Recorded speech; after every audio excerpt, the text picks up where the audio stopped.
Hey everybody, and welcome to our fourth podcast. That's EntertainMinutes number 4. I can't think of any... The Quest for Peace. Oh, yeah. The okay. Voyage Home. The Crystal Skulls. Let's hope we fare a little bit better than that. A New Hope. A New Hope. Oh, yeah. There we go.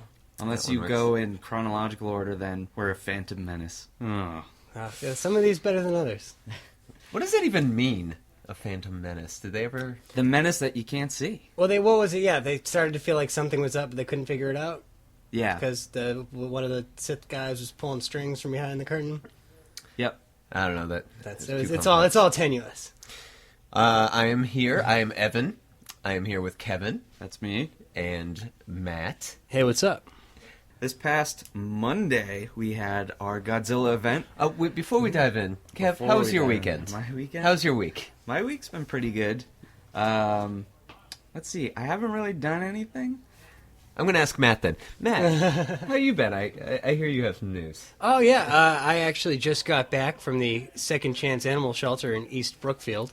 And I am the proud new adopted dad of a adorable one-eyed hound dog. Nice. Yeah. And you're still thinking of names? Yeah, I've got some ideas, but we haven't permanently settled on anything yet. Are you just calling it, like, Doggy for Yeah, now? the shelter was calling him Speck, and I don't think he really responds to it too well, so I think it wouldn't be very easy to swap out a cooler name of my own design. So I was thinking about maybe even throwing it out to the podcast listeners. What would you name a dog with one eye? I've been trying to think as I naturally do, comic-themed puns.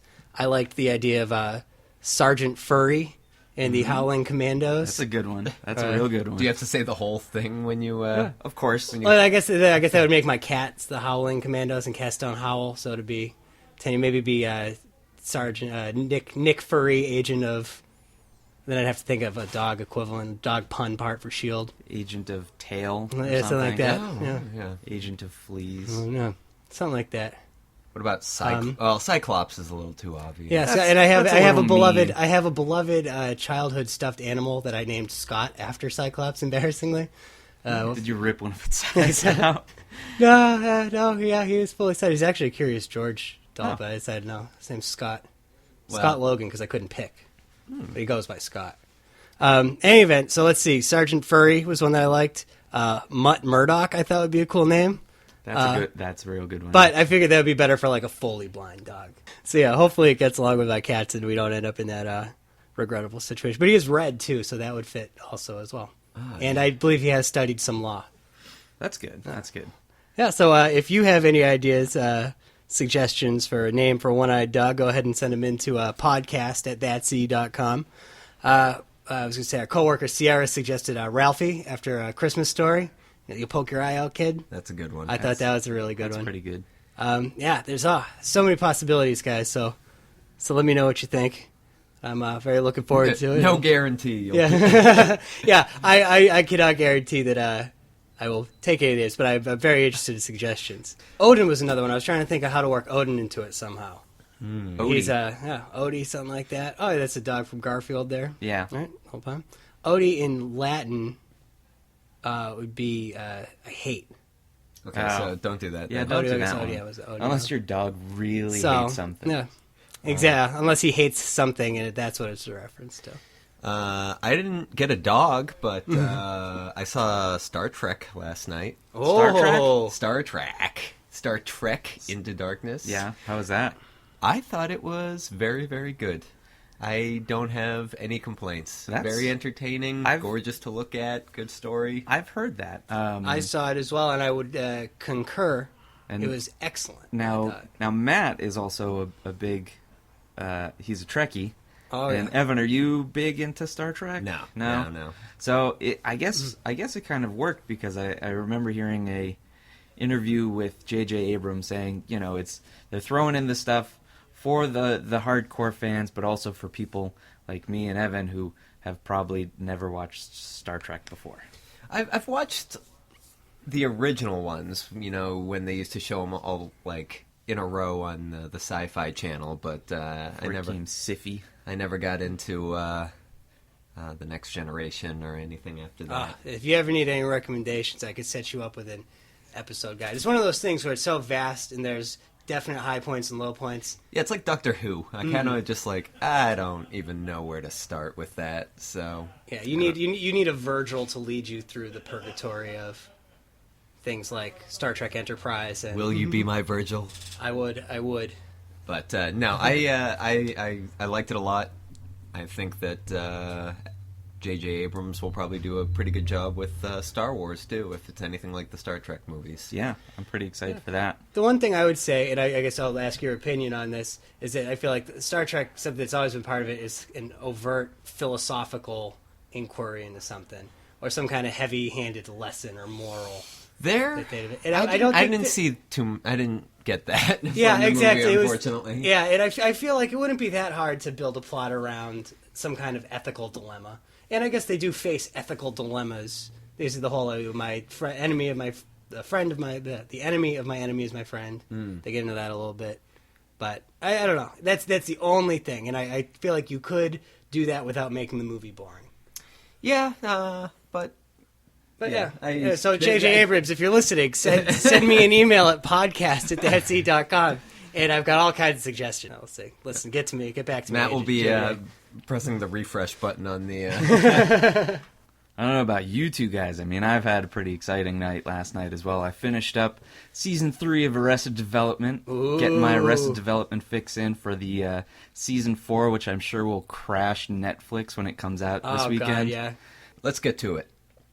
Godzilla was Monday night. Number 3, we did something different this year. We took a vote when people were entering on the movies we decided we were going to watch for that night. The first choices were Godzilla vs. Biollante, and then the 1991 version of Godzilla vs. King Ghidorah. Mm-hmm.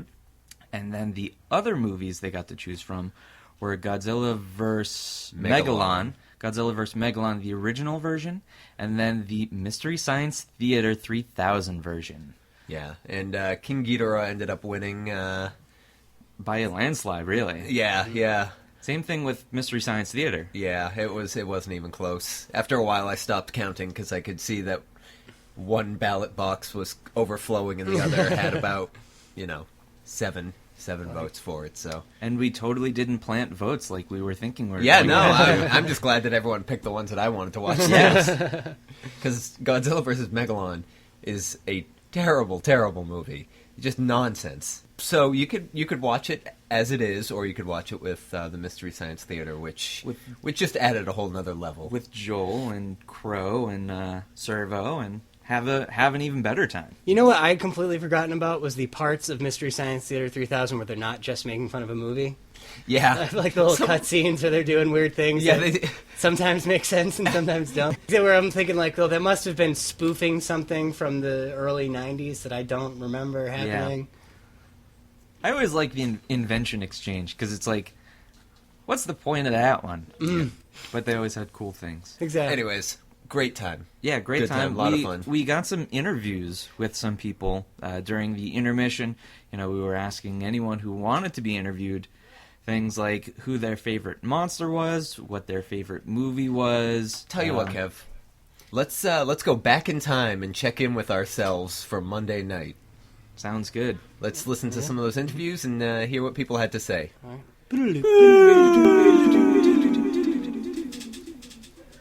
Now, who's your favorite Godzilla monster, villain? The Megalodon. Megalon? Yeah. Very cool, very cool. Do you have a favorite movie, or is Godzilla vs. Megalon your favorite movie? It's my favorite. Awesome. Well, thanks for answering some questions. Now, Dr. Chris here. Radio horror. Yes, radio horror. 91.3 FM. All right. What basketball star went up against Godzilla? Charles Barkley. That is correct. Yes. Oh, man, that's a good one. Now, Dr. Chris, what is your favorite Godzilla movie? I watch it with my son probably once a month. It's probably a tie between Final Wars and Destroy All Monsters. Awesome. Awesome. Very cool. Now, who's your favorite movie monster? Godzilla movie monster. Oh, the second Gigan with the chainsaw hands in Final War. Awesome. Well, thank you very much. Now, state your name for the record. My name is Zach Finn. Excellent. Now, Zach, you are a huge Godzilla fan, are you not? Oh, absolutely. Now, if you had to pick your favorite Godzilla movie, which one would it be? Invasion of the Astro Monster. Invasion of the Astro Monster. Now, who is the monster or monsters in that one? Now, that would be Godzilla, King Ghidorah, and Rodan. Wow. Wow, yeah. And we're back! And we're back! It was nuts, guys. Those were awesome. I remember asking those questions on Monday. It was weird. Yeah. It was like I was watching myself asking people those questions. Kev, what was your favorite part of the night? My favorite part of the night was, I'm a big Mystery Science Theater fan, so watching that was pretty fun, but the interviews were pretty fun too. We will be doing it again. I think we're going to be doing it later in the year next year. That would be kind of fun. We had- kind of like June, July. Yeah, we had some input from some parents saying, hey, this is almost the end of school, but our kids still have to go to school the next day, and we have to do them on Monday nights. So, And they weren't too happy when we said, let them blow off school. Yeah, who cares? Come hang out, watch some Godzilla movies now. We understand school's important, so what we're going to try and do next year is have it in the summer so people can stay out later, stay for both movies, have more fun. yeah, and then later on this year, we're going to be doing the Halloween events again. So last time we did Ghostbusters and Beetlejuice. This year, who knows? Maybe we'll put it to a vote again. Yeah, I'm sure we fun. will. We did last year, and I think we went in same thing with the Godzillas. We went in it with saying like, I hope we can show Godzilla I hope we could show Beetlejuice and Ghostbusters. Put it up to a vote. Those two won. So Yeah. who I'm knows, gonna, maybe I'm this gonna year- go ahead right now and start campaigning for Ernest Scared I knew Stupid. you were going to say that. I knew you were going to say My second favorite Ernest film of all time. that.